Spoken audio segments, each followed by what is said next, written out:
What's up everyone, welcome back to a brand new video.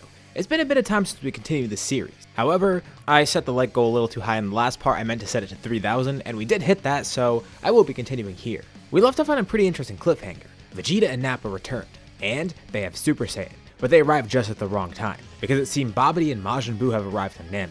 We'll be seeing how that affects everything in this part. For this video, we'll set a like goal of 3,000 likes. It's actually correct this time.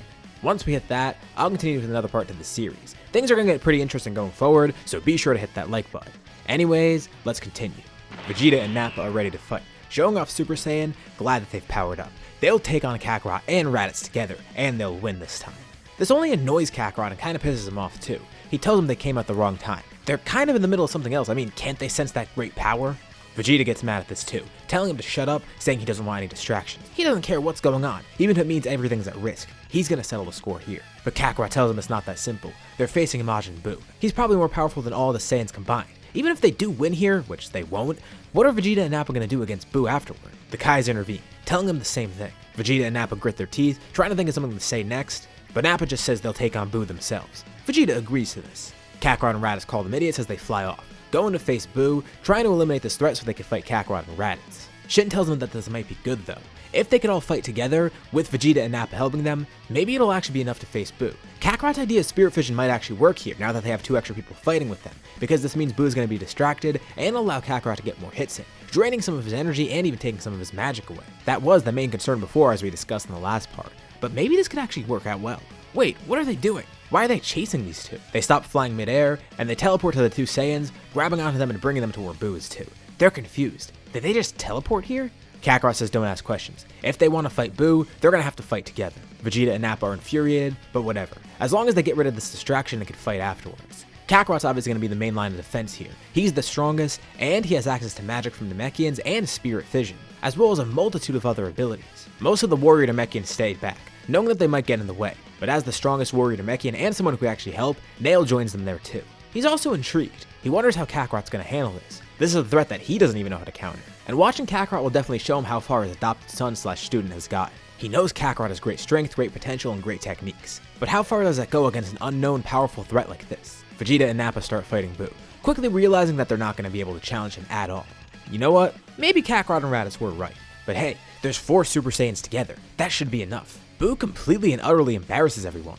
Even Kakarot's amazed. But this does show them one thing. Even if their power can't counteract Buu, Kakarot has Spirit Fission and his magical abilities. This might actually work. He just needs more time and more focus. With so many great fighters here, and the fact that by now Deborah and Babidi have been eliminated, they've greatly outnumbered Buu as well. And this is easy to distract him, since he's not really the smartest fighter. Shin and Capito thought it was hopeless before, especially once Vegeta and Nappa got there to distract everyone. But this is actually working. Somehow, Kakarot and Raditz turned them against Buu. But still, Buu is way too powerful for them. Although the more time they buy, the more Kakarot gets to focus. Any of Buu's magic is countered by his own. Also magic from the Kais. But he still doesn't want to focus on that. He's mainly focused on Spirit Fission. He hits Buu more and more. Every time he lands another hit, he's able to drain more energy at a faster pace. At first this isn't too much of an issue for Buu, but the more he gets hit, the more energy gets stolen. And he can replenish it, but Kakarot can keep stealing more and more energy, as much as he wants to. This makes Buu slower, and his attacks get weaker, meaning Kakarot gets to hit him even more. It's exponential growth. Even Vegeta and Nappa see what's happening. Kakarot really is powerful, but they're not going to let that get to their heads. They still think that they can defeat him, as long as he doesn't use any of those parlor tricks. But then they see something else that makes them rethink what they just saw. They realize, he's not a normal Super Saiyan. He's beyond that. Super Saiyan 2. Raditz isn't a regular Super Saiyan as well. They're still behind, even with this new form. But more importantly, they see Buu getting much weaker as the time goes on. Eventually, it gets to a point where Kakarot's taking more energy than Buu could put out. And it's not like this energy is going nowhere. Any of the energy that Babidi and Deborah got from someone else, it gets returned. And as for the rest from Buu himself, Kakarot pulls it all together into one attack. He puts his hands out in front of him, flinging the massive ball down in front of him. He then condenses it, turning it into a beam. The beam explodes out, returning Buu's energy to him in a much different format. Buu tries to counter it, but more of his energy gets drained as Kakarot powers up the attack even more. He can't keep this up for long, and he can tell he's gonna lose. In a fit of rage, he shows off one last burst of power, but it goes right to Kakarot and his attack. And just as Buu powers up, the attack powers up too. Buu is killed by his own energy, completely erased thanks to Kakarot's technique. That was a close call, but they're glad to be done with it. Although just as soon as Kakarot stops fighting, Vegeta then attacks him, with Nappa attacking Raditz. They told them, they still want their fight, they don't care about Buu. They need to finish this battle once and for all. Okay, well, if that's what they want, Kakarot and Raditz power up, and Kakarot even says he won't use any magic or spirit fission. Shin and Kibito and Nail watch on intrigued. With Shin and Kibito interested in Kakarot's resolve and his power, they wonder if he could actually win against these Saiyans too, even with how stubborn they're being. But I mean, they did just win against Majin Buu, so it's not too out of the question. Vegeta and Nappa power up, but their Super Saiyan is no match for Kakarot and Raditz's Super Saiyan. Yes, just a normal Super Saiyan 1, they're still ahead of these two, but they also have Super Saiyan 2, and once they power up into that, it's a done deal. Even Kakarot could have done this alone, meaning just as quickly as the fight begins, Kakarot and Raditz are able to beat Vegeta and Nappa. And the reaction's pretty interesting. Instead of the two of them being enraged and trying to just destroy stuff and having a tantrum, they're actually content. They don't go crazy like Kakarot and Raditz expected. After seeing all this power and fighting Buu, they could tell that Kakarot and Raditz are far beyond them in strength, and they did get Super Saiyan like they wanted, although it didn't really accomplish much for them. They need to try for something else, and they see where their strength is. They're glad that they had this battle, they finally settled the score, and they don't need to keep thinking about fighting and what's going to happen when they fight next. Even though the outcome isn't what they wanted, they still did get what they came here for, a fair fight, one that proved which Saiyans were truly the stronger one. They got the closure that they needed. Of course they're not going to stay here though. Surprisingly enough, they thanked Kakarot and Raditz, telling them it was a good fight, and they enjoyed it, as well as fighting Majin Buu together. But the two get back in their space pods, heading out into space and leaving Namek. They'll do their own training, get much stronger, ascend Super Saiyan, even ascend Super Saiyan 2, and they'll beat these two once and for all. Although, that's not going to be the only thing on their minds. They gotta get over this grudge. They might never surpass these two. Kakarot is just a completely different animal, and Raditz, his new life is way better than theirs. Maybe these Saiyans can learn a thing or two. They even did offer Raditz a second chance to join them, but he of course declines. He'd rather go solo. Speaking of Raditz, well, that was a good trip to Namek, but it's about time for him to leave again. He'll keep checking in every now and then to see his brother, but yeah, he's gonna go back off into space too. The Kais thank him for his help, saying they hope to see him again. They tell him that he can feel free to train with them whenever he wants. And Raditz might take them up on that offer soon enough, but for now, he needs a break from all the training and fighting. He's gonna take a little bit of a vacation. He heads off into space, and the Kais turn to Kakarot. Nail also commends Kakarot for his effort, and the Kais have an interesting proposition. They also want Kakarot to train with them too. And this shocks Kakarot. He did hear it get offered to Raditz, so he kind of expected this, but still, this is awesome. After all he's heard about the Kais and what they did here, even though it wasn't much, Kakarot's still honored to be even considered for this. He could learn so much there. He does have all that knowledge from the Namekian Book of Legends like I've mentioned before in the series. And these two can give him so much more info even beyond that. He turns to Nail, and Nail says this is a nice next step in his training. Nail can only teach him so much after all, and he can only grow so strong on Namek. Training with a Supreme Kai? That's a completely different level. He tells Kakarot he should go off and learn more about the universe, get as strong as he possibly can, and come back whenever he wants. Kakarot's already made up his mind. He's gonna go with the two Kais, and he accepts the offer, as they bring him to the sacred world of Kais. Even Kibito's amused too. As someone who never really liked mortals too much before, this gives him a new perspective, especially Kakarot. He seems pretty amazing, not just in terms of power, but everything about him. Shin of course thinks the same thing too. They have a few ideas in mind of what they could train him with, but Kakarot also has a question. He read up in the Namekian Book of Legends about something called a Super Saiyan God. Do they know anything about that? And they're not actually sure. They've only heard legends and rumors. But maybe something can work. Maybe they can figure out something. I mean, if it is godly form, they're gods, and they can give him godly ki. Or at least, they can help him obtain it. So, this is the best idea that they have in mind. If he trains with them, he might be able to unlock this without even knowing. He does know about the ritual, but he can't do that. There's not enough of the kind of Saiyans that he needs. He only knows of 3 Saiyans, and only one of them would probably work in the ritual. Vegeta and Nappa would definitely be no help. Well, it seems like he's gonna have to try and find Super Saiyan God some other way. It is in the Namekian Book of Legends after all, but it's called a Book of Legends. It might not even be real. Regardless, the Kais begin training with Kakarot, trying to see where his strength can go from here. He already has a good amount of magic. Maybe he could even learn some things from them, become an apprentice Kai even. He thinks this actually sounds pretty cool. It would be a great next step in his training, and he's already a great fit for it. Even if he's not learning any new forms or whatever, he can learn new techniques at the very least. He even does train with the Z-Sword, thankfully not breaking it, and he learns to become very proficient with it. This training continues for a while. Of course, Kakarot goes back and forth, being able to freely go from the sacred world of Kais and Namek. He even basically gets a better version of instant transmission with Kai. He doesn't even need to detect energy signatures, he can just teleport wherever the hell he wants. It's amazing. He hasn't gotten any new forms so far, but he has powered up Super Saiyan 2 even further. And with that alone, it's still more than enough for any fight that he encounters in the future. Or at least, he thinks it'll be enough. By now, he's definitely heard of Lord Beerus. And one day Shin and Kibito could sense its presence. He's woken up again. Kakarot knew this day would come eventually, but he wasn't really sure when. It could have been a few days from when he started training, a few weeks, a few months, a few years. He never knew. But now's the time. Maybe he knows something about a Super Saiyan God.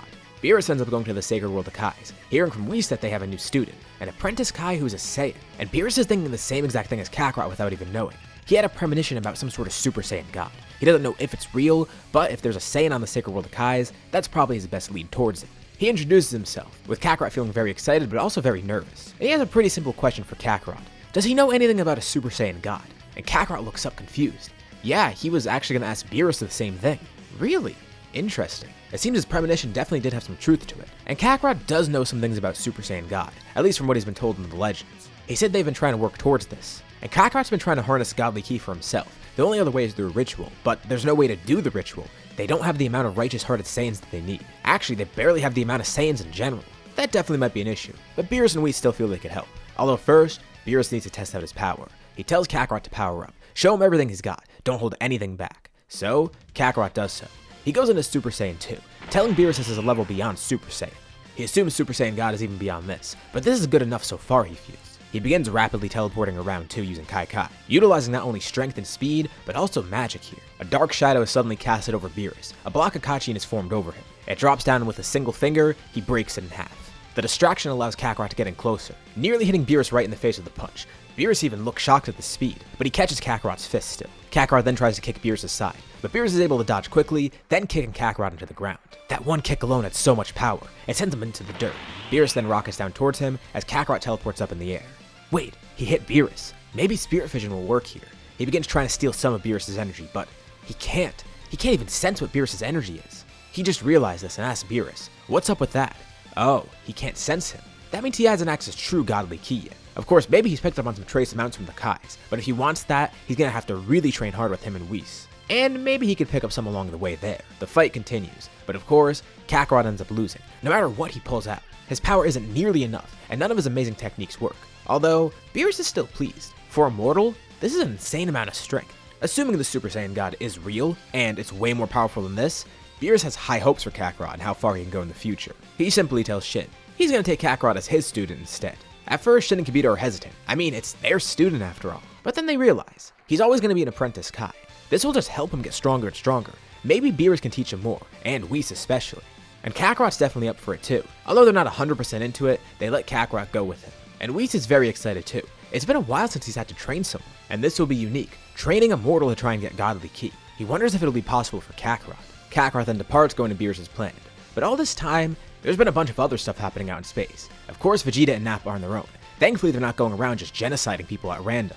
They're kind of just doing their own thing and training, whatever to get stronger. They're trying to pursue Super Saiyan 2, and maybe even something beyond them. They wonder, maybe they can team up with Raditz again. Of course, Raditz wouldn't want to join them, but if they joined under him instead, that would really help, and he could teach them some things. Although, they're a bit too prideful to do that right now, so they keep that in the back of their mind. As for Raditz himself, he's essentially doing the exact same thing, while also still being a mercenary for hire. It's a great job for him, and he's becoming very proficient at it. One of the best assassins in Universe 7, and he's confident. Unless there's some multiverse with some really strong assassin somewhere else, which is really unlikely, then he's the strongest assassin that there ever was. Although he does do it for a good cause still. He does have a set of rules and morals, so he's not a bad guy. But yeah, there's no way there's any other assassins out there stronger than him, right? The Saiyans are all working towards something unique for themselves. But someone has their eyes set on Namek once again. There's another enemy lurking about in space. He and his crew have been waiting for a while, and he's finally found the perfect place to strike. Namek. It seems to be ripe with energy. Of course, that'll only be his first target in a long list of targets. And as of now, it doesn't seem like there's any really strong people on there besides Nail, which is perfect. It's a great opportunity to attack and get Namek's energy. And as this villain ponders his plan, an awakening occurs on Beerus' planet, as Kakarot finally gets access to godly ki and channels it into Super Saiyan God, briefly being able to tap into the form. It's amazing. He's never expected to feel power like this before. It's so far beyond even Super Saiyan 2. It's incredible. Combine that with his magic and his Kai abilities, and Beerus could tell. His premonition was 100% correct. Not only is the Super Saiyan God real, but this person, Kakarot, that's going to be a perfect rival. Maybe even a god of destruction in the future. Although, he is on the path of a Supreme Kai right now, so Beerus is going to have to convince him a bit, or at least teach him some things that a god of destruction can do that a Kai can't. Who knows if Kakarot would even want to do that though. As everyone pursues a new stage of power, this is where we'll leave off for now. So, what did you guys think about this part? What do you think is going to happen next time? And who's the villain planning to attack Namek? What's going to happen with that? Leave your thoughts and suggestions in the comments below. I'll be sure to check them out to see what you guys think. As always, if you liked the video, be sure to drop a like. And let's try to hit that like goal from the beginning of the video so we get another part of this series. If you haven't already, why not subscribe? As well as hitting the bell icon so you're notified about any future parts of this What If or any other videos I upload on my channel. Anyways, thank you all for watching, and I'll see you all in my next video.